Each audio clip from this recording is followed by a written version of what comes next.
Sanbonani Dumelang Absheni. My name is Gaksomudupi and I'm an actor, I'm a film producer, and I'm also a director. And welcome to the Btpa Masterclass sessions, where we get to sit with industry giants and get to know them and pick their brains and get to allow them to share the knowledge of what makes them these industry giants. Now, we are also joined by our studio audience, which is here, and we also have a beautiful panel of industry giants that we're going to be having a conversation with. So please follow us on Btpa SA on all social media platforms. Thank you, Kagiso. And welcome to the aspiring youth in the audience. What a great sight to see on a Saturday morning. Wow, it's always good to see some fresh blood and inspiration. It's much needed across the board. I'm Tamsin Stradom, and I'm from MGG Productions. I'm a technical project manager. Nice. Yeah. Thank you for having me. Yes, and welcome. And I'm Rukunda Nichirubi. I run a company called Director. I am a technical director and a lighting designer. Say anything more? I mean, that's who I am. That's what I do. Yeah. You can say whatever you want. You know what I mean? And then we have. Hi, my name is Alistair Kilby. I am the managing director of Gearhouse Flipping. It's a theatre specialist company inside the Gearhouse Group. I, on the sideline as well, technical direct franchise musicals. I'm currently the technical director for Phantom Worldwide Tour, and I've done many other musicals around Asia and Australasia. Wow, that's really impressive. And obviously on Zoom, we do have Leanne, who is also joining us. Hi, Leanne.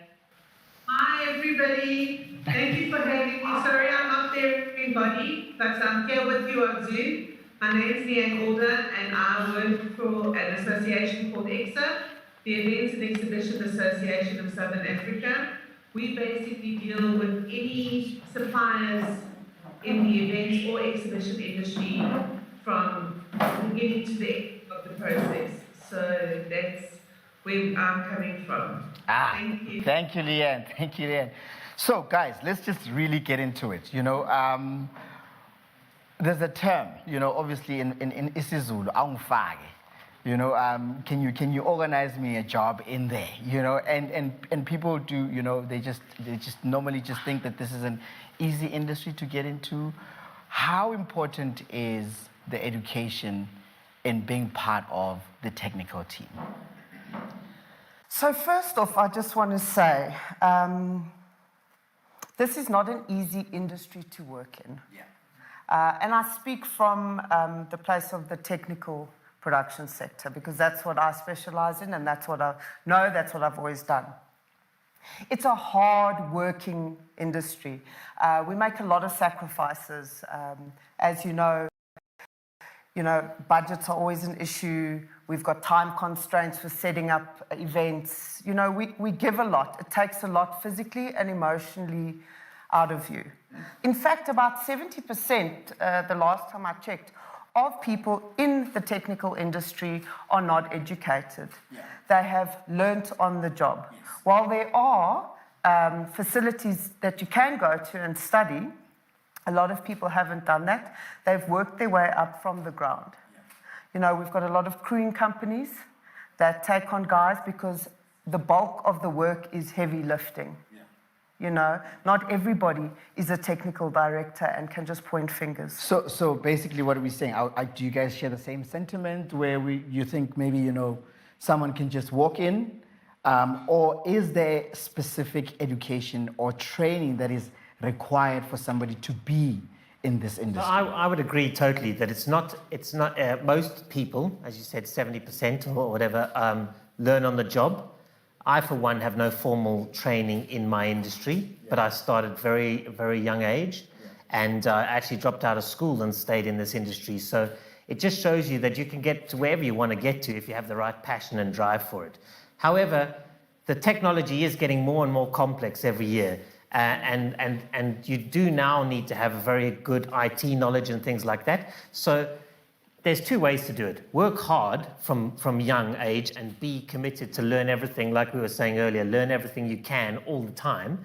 and be a sponge and just take that in, or go and study a specific thing and become an expert in one specific area, that field. So if you have a one key thing you want to be, then you should throw everything into that. If you're not quite sure, then you should probably come in and work and find out where those areas are that you're keen on. So many people say, I want to be a sound guy, but I also want to be a lighting designer. Those two things don't go together. You know what I mean? Yeah. You have to choose one of those things and become that. So, and also from my side, I think we need to get away with the narrative that education is school. Yeah. It's a system. Yeah. I've learned half the things I know from YouTube. Yeah. I didn't sit in any class and listen to anyone saying, you need to do this and do that. I studied sound in school. I went to Academy of Sound Engineering and I learned sound. Aha. But I don't do that anymore. I don't do sound. Now I do lighting. And I you're didn't go to master any in school lighting. for lighting. Yeah. But I do big shows because I sat and watched YouTube. I went on Google. There is more information on Google than they can ever give you in any class. Yeah. So education should not be limited to just saying, go to a classroom and have a lecturer telling you stuff. Yeah. So the importance of education So basically is... just get data.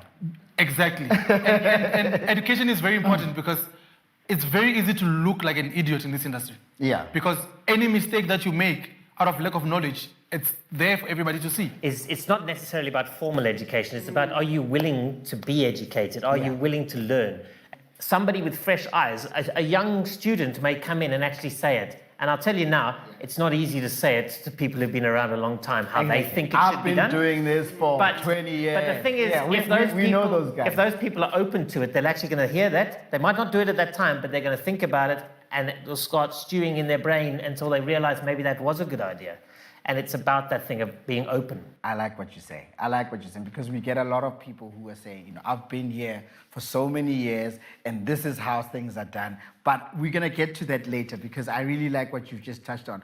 But Leanne, I just want to touch on this, get your view on this.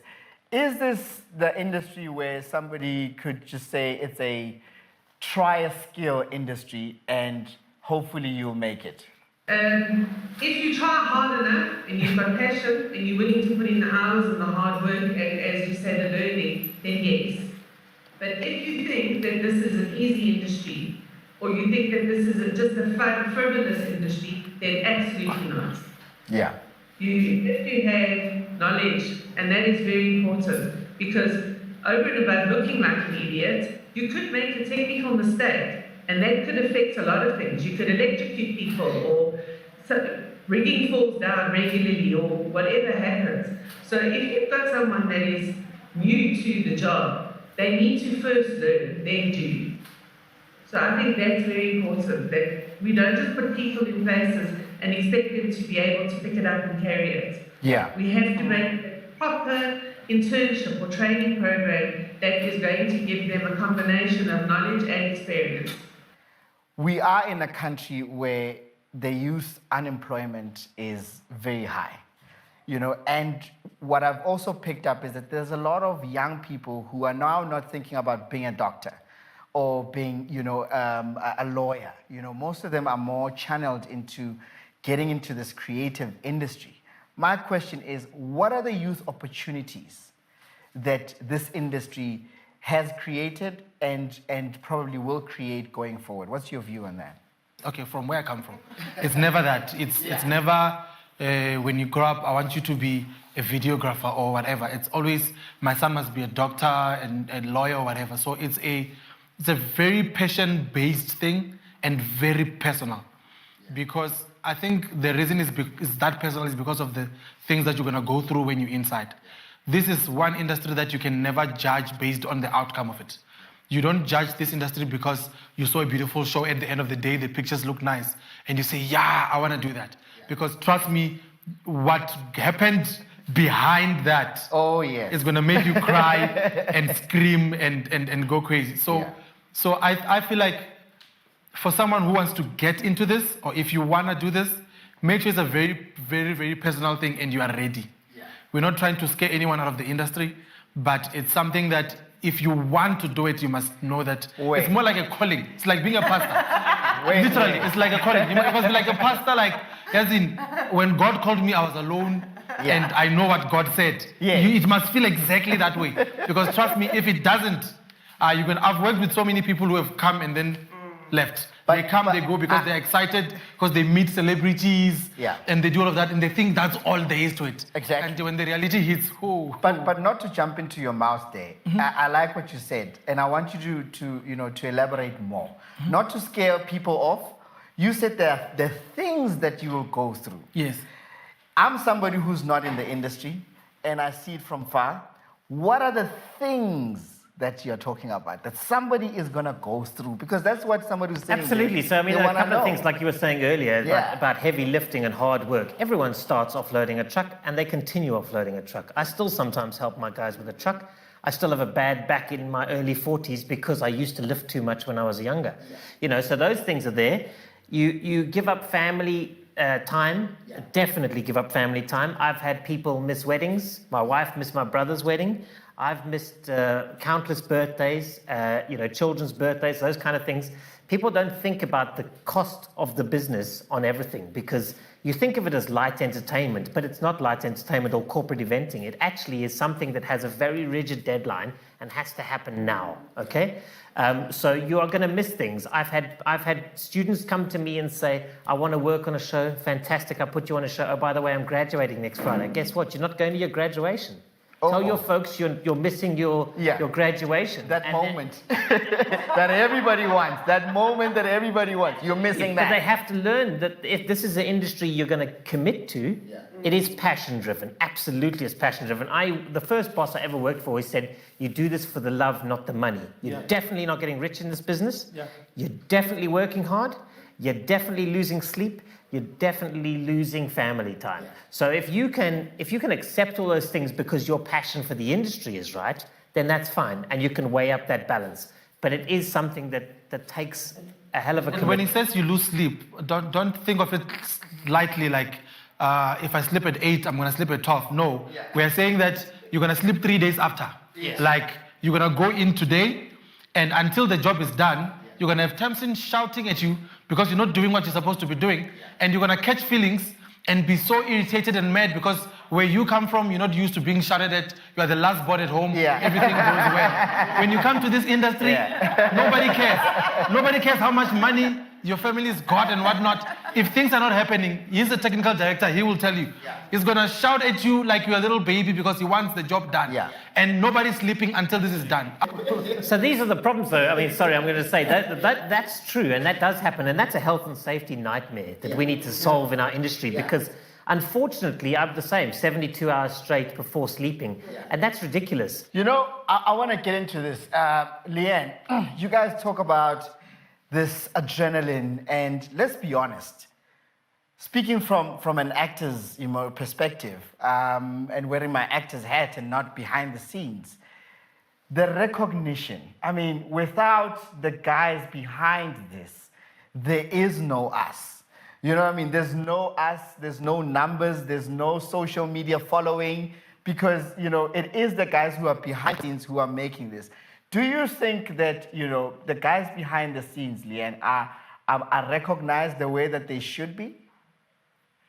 I think it depends on the function, and often if it's a live function, people will thank their sound crew, the people who set up, etc., and give them recognition.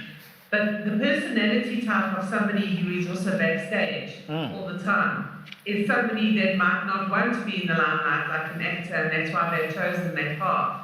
Because they don't want to be in the forefront and going, oh, look, I did this or I did that. You find that the people in the background, as we mentioned, are very humble people. And they're there to do a job, and that is what gives them the adrenaline. It's like a drug, and it's addictive. And if you can bottle that feeling up, you can sell it for millions, because that feeling doesn't match any other feeling in the world. So I really do believe that the people should get more recognition. But and it's not something that people think about that often, because they think it's simple. They think, I arrive on set, now I'm going to act. They don't think about it. So, and it's a very important aspect. And also, internationally, the crew or the backstage crew often don't get rewarded throughout the world Yeah. for any of the things they do, because it's the filmmaker, it's the producer, it's the actress, the actor Yeah. that gets all the accolades. I think what we need is recognition. We need recognition from multiple things. But one, we need to be seen as a real professional industry. That's number one. By the government, by banks, by financial institutions, by actors, by whatever association you want to call it. They should see us as a professional industry so that we can get treated like that. People can't get medical aid easily and all those kind of things because they can't get home loans. I couldn't get a home loan for my first house because I was freelance, and you don't have the correct kind of bank. The banks see you as high risk. So those are the things that we need to solve. Yeah. So it's nice to get a Lighting Designer of the Year award. It's much nicer to get a home loan. I do not think, and I do not believe that as an industry we do get recognized the way we should be. Yeah. Because honestly speaking, as there will be no actors, there will be these nice corporate functions that you see, musicians won't be there, wouldn't be doing the magic that they're doing if it weren't for us. And I think we need to stop saying that we should take ourselves seriously. We do take ourselves seriously. And you know what? The government also takes us seriously, because in their big events, who do they hire? They hire us, right? So I'm saying here, here's a platform. They are listening. What do you want? Do you know what I think of what you just said, right? We are being used pretty much. So who's not being used? So, okay, personally, I feel like, I don't know if I don't trust the government that they can do anything about it, or are we even doable, if that's even an English word? Because now I'm thinking, where do you even begin with an industry that's already is disorganized by itself? I'm going to spill the beans. Yeah, right? spill the beans. So that's why we're here. So the first thing with us needs to start within us. Man, there is a lot of backstabbing, Jesus, flip. You can't trust nobody. You literally can't trust anybody. I come with you today to meet my client because you are providing something that I need with the client. Tomorrow, you guys have exchanged WhatsApp numbers. You are sending my client a cheaper rate of what I offered, but we went together when it's my client. That's literally what's happening in the industry. So now, how do you then bring in a third person to come and fix a mess that you can't even fix yourselves? Because we want them to come in and do what? Okay, let the government come today and say, okay, guys, we are here today. We're standing in front of you. What do you want us to do? Because even when they do whatever we think we want them to do, we ourselves are still going to backstab each other, trying to fight for the same thing that the government is offering. We need to accept that the government cannot solve our problems, okay? We have bigger issues. We have people without housing. We have people without water. We have people without this. COVID has come along and it's put a lot of people under immense pressure. I don't deny that. I have never scrapped so hard in my life to make a living as I am now in COVID, as somebody with 30 plus years of experience in a business and an industry. I'm still scrapping to make it. But we can't assume that government are going to sort that out, okay? If we are not important, if the government has other important issues like housing, as you say, why is it that there is a department? Why is it that we have a Department of Sports, Arts and Culture? If you want to have that argument, why are we putting sports, arts and culture all in the same department? They're three totally independent things. The rugby players don't need the same thing as the ballet dancers. And the ballet dancers don't need the same thing as the Zulu dancers in KwaZulu-Natal or whatever the case may be. They are totally separate things. I mean, I hate the fact that we talk about arts and culture as one thing. They actually think sports is the odd one out, but in actual fact, all three are totally separate entities. So I want to wrap this government talk, but I want to just, I'm not a hater of the department. I mean, I see their response. How awesome that we get to sit here and address the youth. Now we airing the dirty laundry, which shouldn't be put on the youth. But I think that if I was to say something to government or to the department, it would be to give us our own recognition in terms of a industry. So, when the waves of applications came out for funding and everybody, could apply, there was nothing allocated to technicians. You know, we never had a place.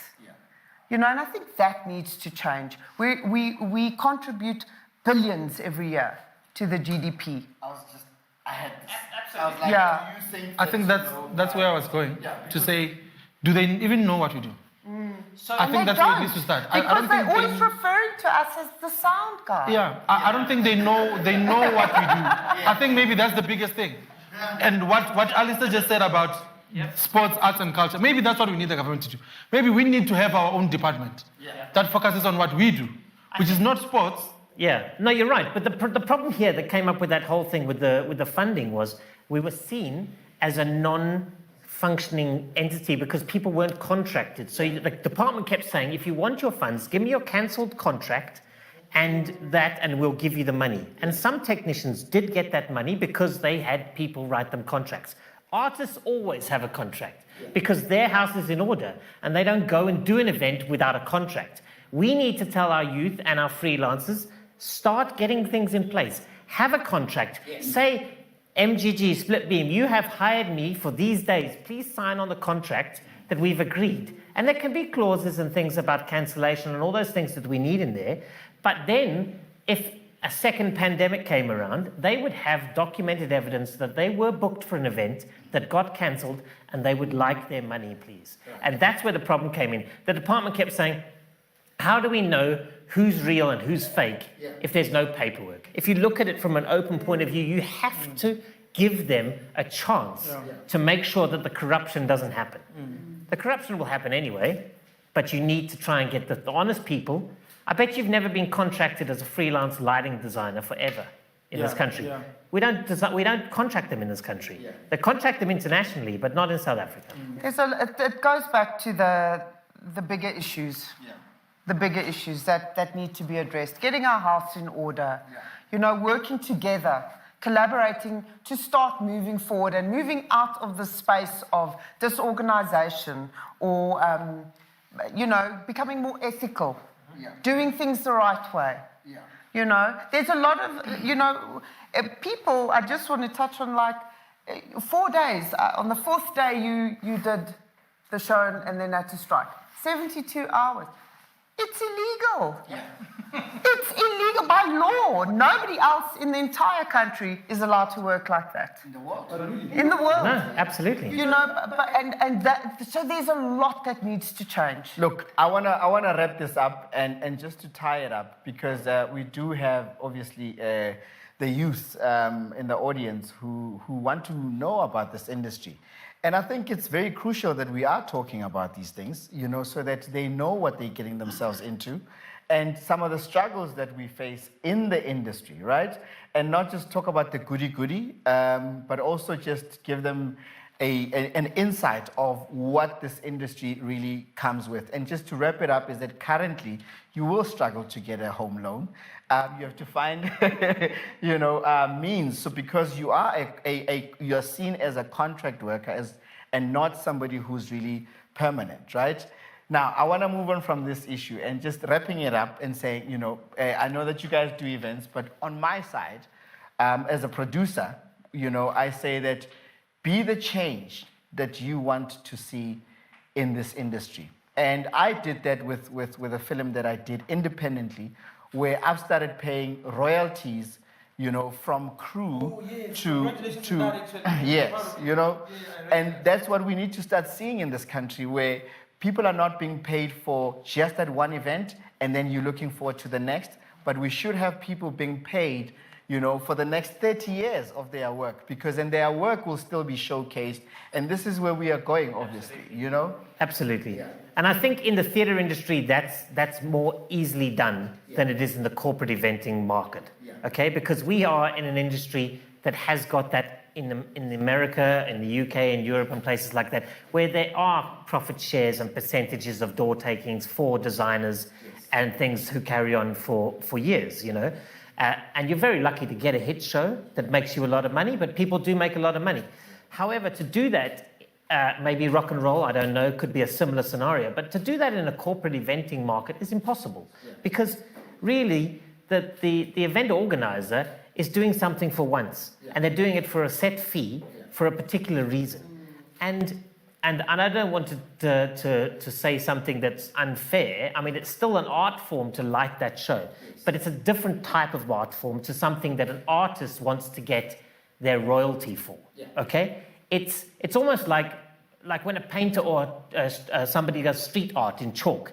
They know they're not going to get their money and it's going to be gone tomorrow. Okay, so if you do live events, that's kind of the world you've chose to be in. You've chose to use chalk on the pavement. All right?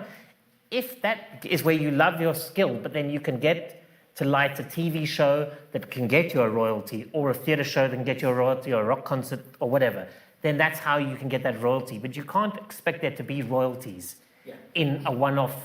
No, obviously it's different events, but I'm just saying that if your work, you know, whether you're a security guard who's by the gate, but if you're part of that show, and if that show is going to be showcased somewhere else, then I believe that you should be getting royalties, because now this is part of your work, this is part of your lighting that's being recorded, and it's now going to be shown in Rwanda or shown in Argentina.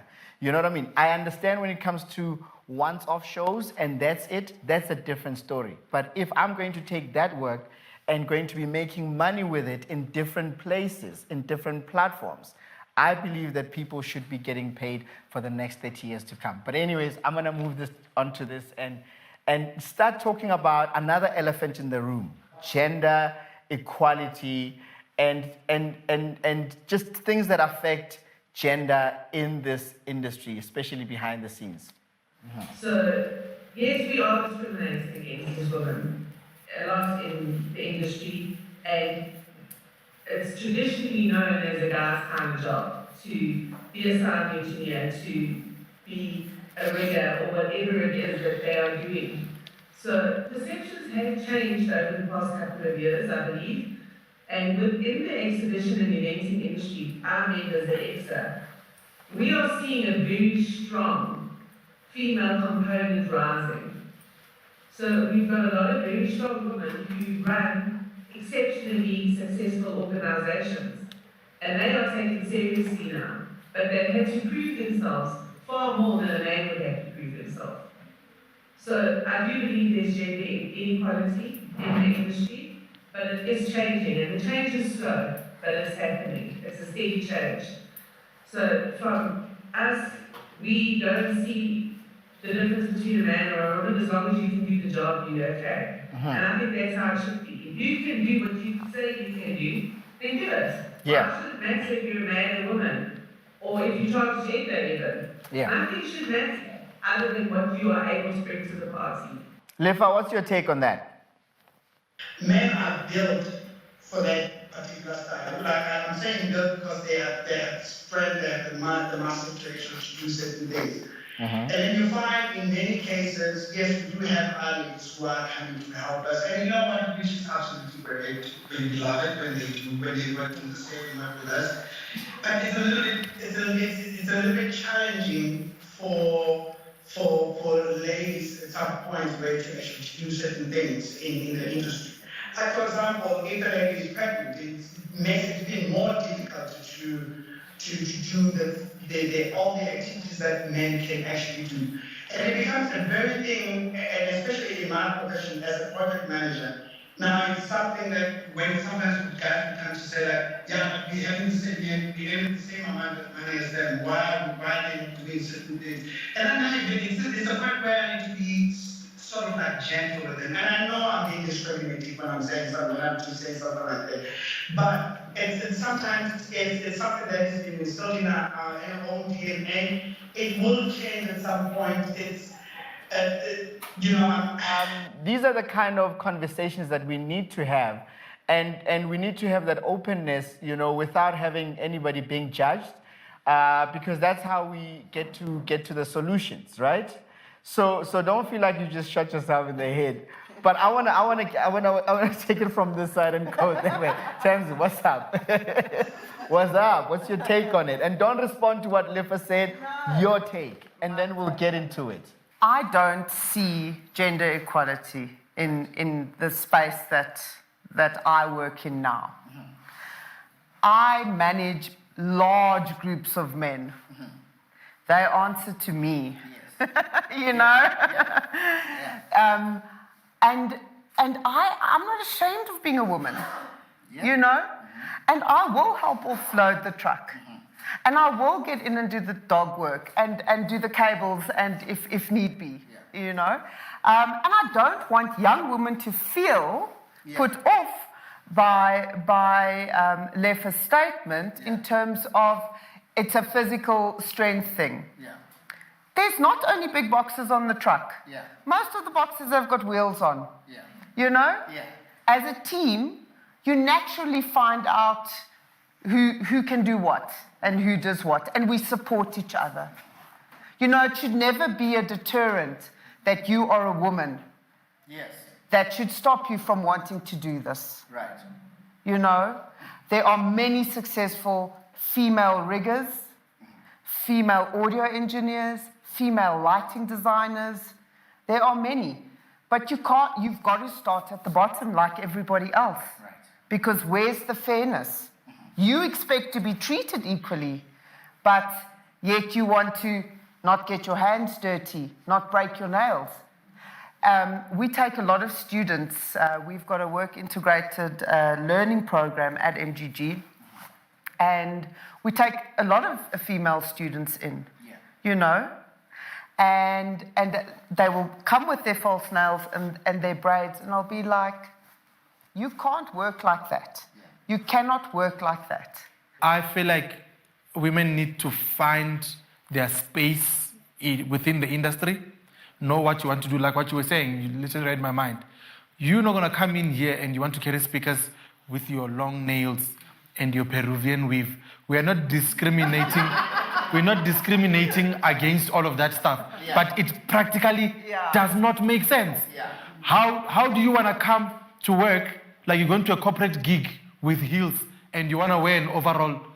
It doesn't make sense. So you need to decide what it is that you want. Women are very strong, let me tell you now.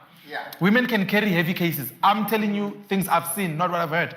Women can carry speakers the same way. And another biggest problem, that is an issue, is the men that work with the women that are always saying, why are you making a woman carry this case?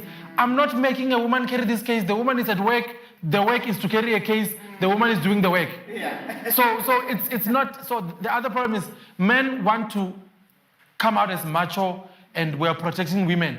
But then you're not protecting them. You're actually ruining them because they are there to work. I'm one person who, when you work with me and if the job description is this, if you can't do the job, you can't do the job, leave. To me, we're not equal, okay? And we should understand and just accept that, all right?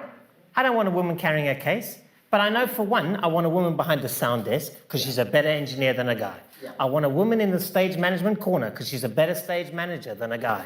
I have many female riggers as well and those things. But you know what? We're not equal. So let's just stop pretending we're equal. Same way, I'm not going to pick up a big, heavy case as he is. Because I'm not equal to him. And we need to accept that we're not equal and accept our differences and put people in the correct place. Human beings are equal, but we are not equal to each other in every aspect. We're not equal in strength. We're not equal in brains. We're not equal in talent. We're not equal in those. As long as we judge based on that, not based on gender, then we could. Yes, absolutely. Yeah, I wanna ask the guys here because obviously, you know, we are in a world where women, you know, have been oppressed for a very long time. And, you know, women are coming up and saying that, hey, we also want to be counted, we want to be seen. Does it come out better when there's a, you know, when it's a female who's saying that, or if it's a male who's saying that? I don't know. I hope you get where I'm going with this. The amount of trouble I've gotten into in my life for saying things that apparently you can't say to women. I had no idea. Like, I would just make a comment and be like, no, dude, you can't say that to a woman. I'm just like, yo. So it's very tricky to know what to say to a woman because it's always that, there's always that border to say, yeah, you're just saying it because I'm a woman. It's always there. So I find it easier. I've learned to go to a woman and be like, say this. To her. Yeah. Or tell them how I feel they have their code. They have a way of talking. They have things that they say to each other that they don't offend each other, as opposed to when a man says it. Yeah. Because unfortunately, most things are always looked at in the perspective of gender, not as if you're just a person who's talking. So Lefa, do you, as a project manager, do you feel like sometimes it's difficult for you to address certain issues, especially because you are male? Nah, no, not at all. Yeah. Not at all. Because normally when I'm working, I like to treat everybody as equals, and I know what Fakunda is saying. You know, it's the same thing as if you want to bring the race card as well. There's certain things that people will say, nah, but you can't say this to a black person. There's certain things you can't say. Now, to be honest, I think with my experience, I've learned to know how to address certain issues. And so, to answer your question, no, I don't have a problem to address any issues. I mean, I can tell you straight away, that gently, obviously. Yeah. Say, no, I don't like this, I don't like how you're doing it, or you know what, you cannot be doing this, or you should be doing this. I don't have a problem with that at all. Yeah. Leanne, there's a question that I have for you, but before I go there, you know, I wanna ask Fakunda this question. When we started this, you said that, you know, somebody will get shouted at, you know, and you have to do that job. Do you find that maybe it's restrictive, you know, to how you'd shout at somebody who is female or how you'd shout at a guy? No. When it's coming down, it's coming down. No gender, no race there. Yeah. Because When I it's hear coming, you it's saying coming. that you found yourself at some point going, can you go and tell her this? No. I'm talking about certain comments that you would make about certain things. But when now it's at the spur of the moment and things are going down, if you are not doing your job right, male or female, black or white, it's coming down on you. So if you're gonna receive it as a female, or you're gonna receive it as if Thompson is shouting at me, and I receive it as if she's shouting at me because I'm black, I have the problem, she doesn't. It's me who's the problem. Same thing if I'm gonna shout at her and she feels I'm shouting at her because she's a female. Now because she's a female, I must be like, please do your job properly. No. Hey, I think when we're going in, we're going in, Bob.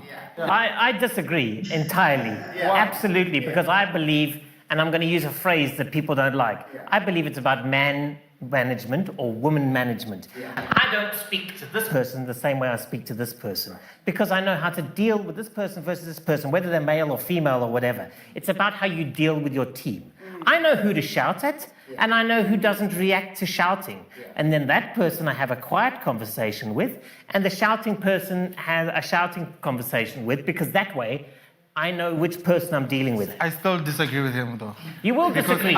Did you know why? You have to have that. You have to disagree. Did you know why? Why? Because I feel like we're saying this from two different perspectives. Absolutely. Right? Because from my perspective, it's when you are doing a show that is live and everything is happening right there at that moment, there's no second chance with what we do. There's no time to think, Konje, this one's feelings are... No, man. This one doesn't like it when I shout. This one likes it. You don't have a chance to do that. When you are frustrated yourself and you know that you are paying me, I'm the lighting guy, and you say, dude, what's happening with the lighting? The queue, why didn't you fire the queue? No, but here's where you're wrong, okay? Because you have to manage your lighting team, okay? And if something goes wrong, you are responsible for a lighting problem. Yes. I have to manage my team, which is all departments. If something goes wrong with lighting, it's you who's at fault and it's me who's at fault, okay? But you should be able to manage your team and know how to manage your team in an effective way that when you're live, you're not necessarily going to scream and shout at somebody that doesn't react. Because how does that solve your problem? It doesn't solve your problem. You need to deal with somebody who's going to fix it. If you say, that light's broken, and you scream and shout at somebody who's going to stay there crying in the corner, you haven't fixed that light. Yes. That's the problem. You need to immediately know. You and I are saying the same thing. But I'm saying it's about managing the team. I keep saying man management because it's the word used, but it's about managing your team.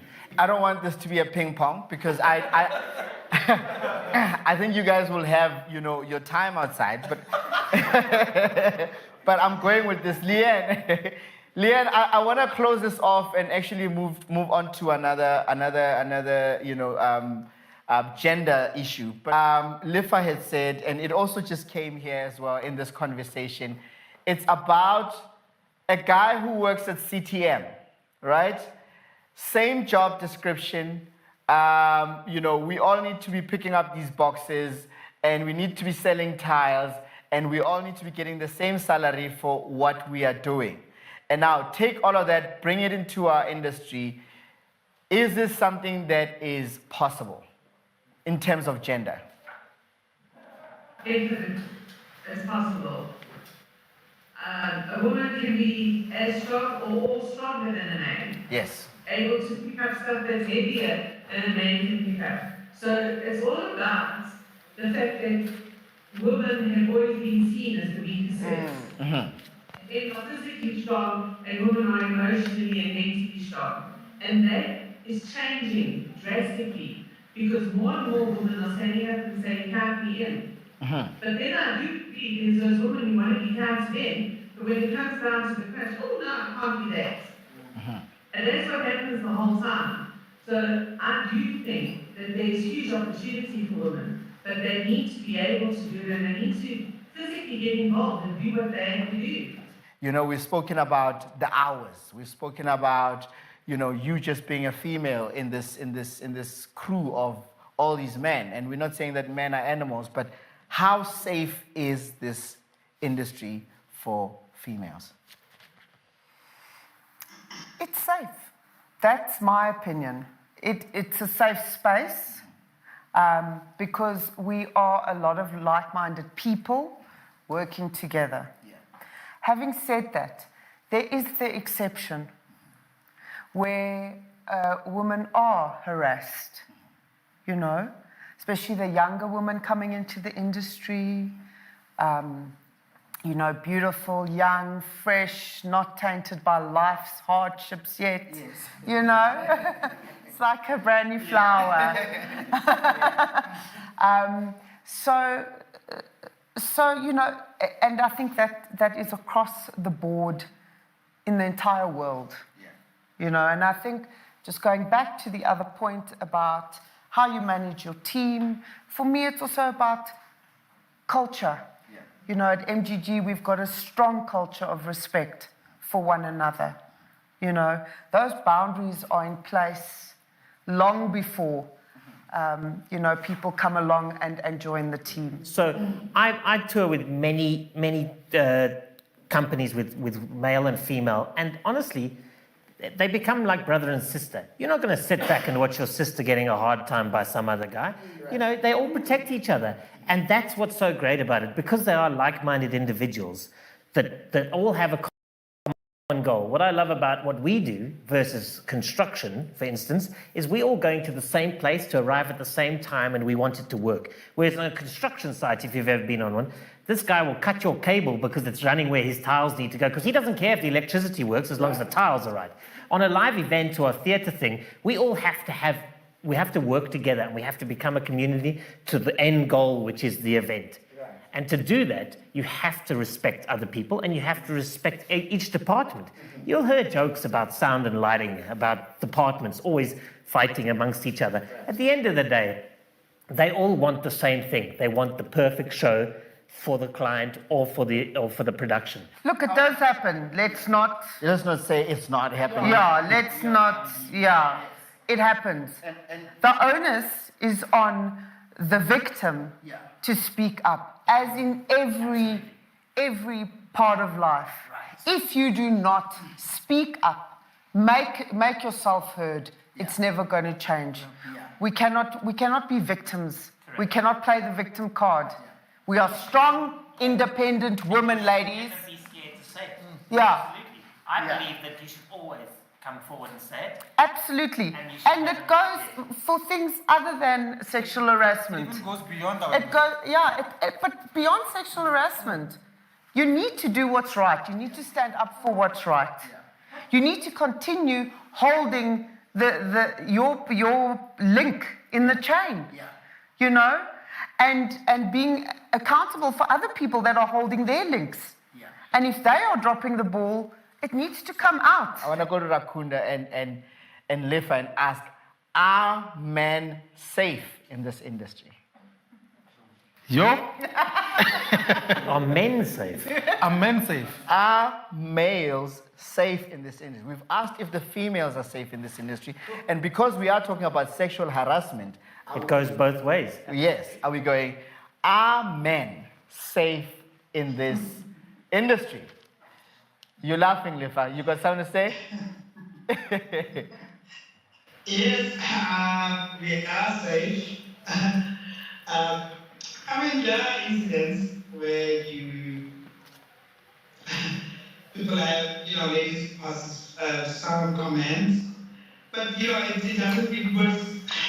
For us as guys, it's okay when a woman passes a compliment like that. It's not the same as a man doing the same to a woman. Because normally it doesn't happen a lot with men. When it happens, you take it like a compliment. Plus, I mean, men, we can take care of ourselves enough. Well, I think you really put me in a spot here, but yes, they are safe. Yeah, I share the same. I share the same sentiments with you, Lifa. I think men are safe. Yeah. Even though I've noticed how. Jawaf, do I have to be this guy? Yeah. So I've noticed how many women that get into the industry look for who seems to be calling the shots or at the top, and they want to be as close as possible. Right. Because maybe some women, not all of them, believe that that's the quickest way for them to make it in the industry. Yeah. So some women come up in a way that suggests other things other than what you guys are trying to do, because they want to get. But I think that's a personality thing.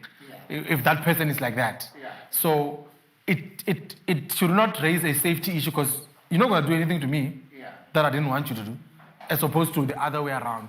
Maybe So yeah, man. I'm still setting this up. I'm still setting I'm it sure up. you're setting it wanna up, but hear I what want to you just say yeah. something to you here. Yeah. That I have had the privilege in my life of always working for very powerful women, all right? And anyone who says that, it's only male on female is incorrect. I'm not saying they've done it to me, I'm saying, but there are very powerful people, and it's about power versus not, okay? It's not about men versus women sometimes, it's about power. And I think that... And I mean, Alistair, you that are a it handsome shows, young man. Hey? You are a handsome young man. It just but what I'm saying to you is it shows that that there is a level that you have to understand, and of course men can look after themselves and all that stuff and whatever. So can women look after themselves. Yeah. I've seen many women who can look after themselves better than men. Earlier on, we spoke about we do an event, we are all happy. Most of these, sexual things and harassment happens after work, because if we're working there, then we go to a bar, and this is where we're celebrating. Are we still at work? Are we not at work? That's my question here. So there is definitely a grey area, I think, because, for example, you go out on a tour, you're away from home, everybody goes and has a good time, and, regrettable things happen. And, I think it goes back to being professional, absolutely, knowing who you are as a person and your values, what you're prepared to accept, what you're not, prepared to accept. Yeah. So, and also, I keep referring back to culture of the organization that you're working within. Yeah. Where I work, we don't have a drinking culture. Yeah. Traditionally, this industry does have a bit of a reputation for having a drinking culture. Yeah. Yeah.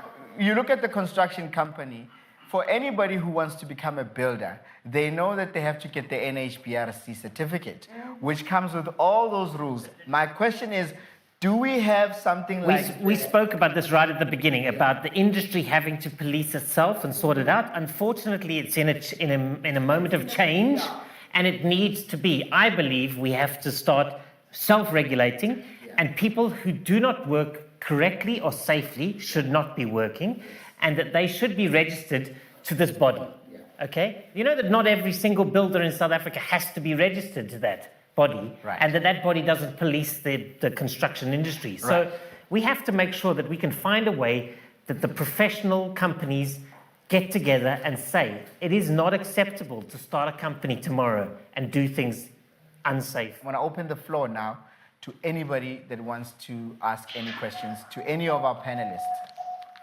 Igama lami ngubandile ngwakamabaso. Mbuzo wami, like I want to ask you, the unions, do you guys have a union or an organization or a body for all these people that are working backstage, yabo rigging, lighting, Leo? Because njengoba Denisho indaba yokuthi angihlangene, there's no unity. I'm gonna allocate these questions to different members of our panel. And please, if there's anybody else that wants to jump in on that very same question, you can still go ahead and do it. I want to take another question. We've got 2 questions, right, for now. And is there anybody else that wants to ask a question? Hi. Can you guys hear me? Okay.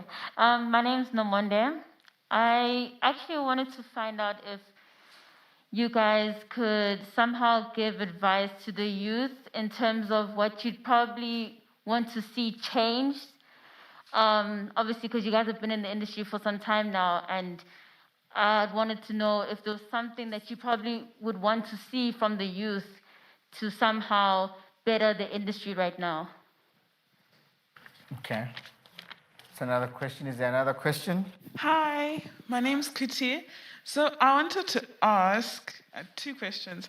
So the first one, how would you tell youth, girls, boys, how to prepare themselves for the industry? And what is your biggest failure or like mistake that has happened on set or on production?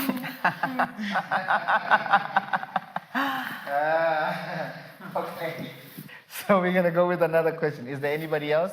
Hi, my name is Mpo.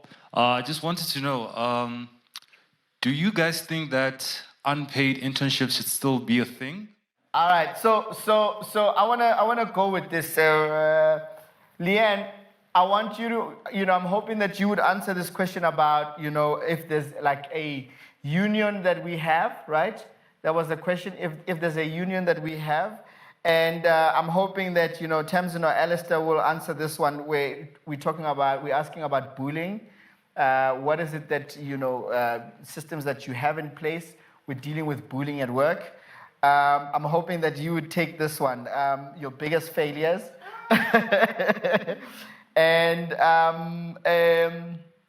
Lefa, I'm hoping that you take the question about change. What is it that you'd like to see change in the industry? And Tamsin, I'm hoping that you take this one about unpaid internships. Do you think that it's still something that should be happening, especially in this industry? So I'm going to hand over to you, Leanne, to answer our question. There's a multitude of unions that people could join, especially in terms of health and safety, because we have to follow the ARSH Act. So if you are feeling that the company is contravening the ARSH Act, then there is recourse. But a general events union does not exist. True, that is it. Straight to the point. Thank you very much. Yeah. Alistair, bullying at work. Let's talk about that. Bullying at work is a handle tricky one because I think the world has changed so much, even in the last 10 years, let alone the last 20 or 30 years. I did some work in Australia where I had to do health and safety induction, which also include bullying and cultural awareness and things like that. And I thought it was amazing how much effort they put into this, because they really are looking at bullying as a thing now. I mean, I think, to be honest, in South Africa, nobody's even thinking about bullying as a problem. We have, as I said, other problems, gender-based violence and stuff. So it is very much something that will come along and we need to solve it. But I don't think I've ever had a conversation with my staff about bullying. And I don't know that I've ever thought anyone was being bullied, but that could just be that I don't necessarily know how to see it. So it's definitely a conversation that should be had, and I think it goes back to that same thing. If you're being bullied, speak out, because people are not going to know about it. There's something to be said about our industry, and we've said that it's hard, and you've got to have a thick skin, and these are all comments we've made through the day. There is a thing like tough love as well. Some people are going to treat you in a way to get you to learn something. Now, some people may consider that bullying. Some people may consider that to be training or teaching in a way. So I think it's each person on their own who has to work this out and work out what they classify as bullying. And if they feel that they're being bullied, they should raise that and speak out. But it's not something that we are currently actively trying to control. Yeah. No. All right, Bakunda, biggest failure in 2 minutes. Well, okay. So my biggest failure would be when I was starting out. My journey started at church. So I was at church, the service is on, I'm figuring out sound and how it works, and then I blew up all the speakers at church and then there was no sound anymore. I literally pressed the phantom power button and everything went boom. And then the sound went off when people were singing at church and I had no idea what I did. And from that day, that's when I learned what not to do to mess up the show. That's literally my biggest failure. Tamsin, unpaid internships. What's your take on that? Look, I can't speak on behalf of other organizations, but we do not offer unpaid internships. And I don't know who still is offering unpaid internships. Yeah. I mean, people are expected to come to work, to travel to and fro. So as far as I'm concerned, all internships should be paid for. Yeah. At least a stipend allocated towards the towards the person who's coming for transport, at least. Yeah. At least. Okay. Guys, thank you very much. Thank you to all our panelists. We've come to the end of it. Unfortunately, I think most of them still wanted to say more, but we've come to the end of it, and I'd like to say thank you to all these legendary panelists who are here. And I want to say thank you for your input. It's been amazing. And I hope that, whoever's watching this, and obviously with our people here, there's something